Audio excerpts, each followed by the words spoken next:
अपनी पार्टी और एनडीए को सपोर्ट करने के लिए यहाँ केरला में लोगों के बीच में आई हूँ और इसके लिए आप डेवलपमेंट के लिए वोट करें, सो वोट फॉर डेवलपमेंट। ഞാൻ അറിയാത്തത് കൊണ്ട് ചോദിക്കുക.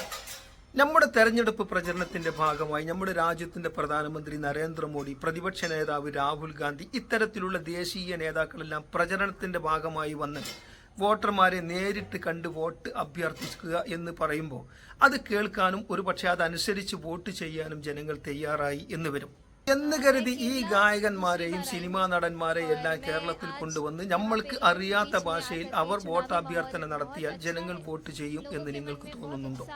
നമ്മളെ നാട്ടിൽ പറയാറില്ലേ, സാധാരണഗതിയിൽ ആട്ടിപ്പോവുന്ന സമയത്ത് പിണ്ണാക്കിന്റെ കഷ്ണം ചോദിച്ചിട്ട് കൊടുക്കാത്തവനാണോ വീട്ടിൽ ചെന്നാൽ എണ്ണ തരാം എന്ന് പറയുന്നത് പോലെയല്ലേ നമ്മുടെ നാട്ടിലുള്ള നേതാക്കന്മാർ തലകുത്തി പറഞ്ഞിട്ട് കേൾക്കാത്ത ആളുകളാണോ? പുറത്തുനിന്ന് തിരിയാത്ത ഭാഷയിൽ നമ്മളോട് വന്ന് വോട്ട് അഭ്യർത്ഥിച്ചാൽ നമ്മൾ ചെയ്യൂ?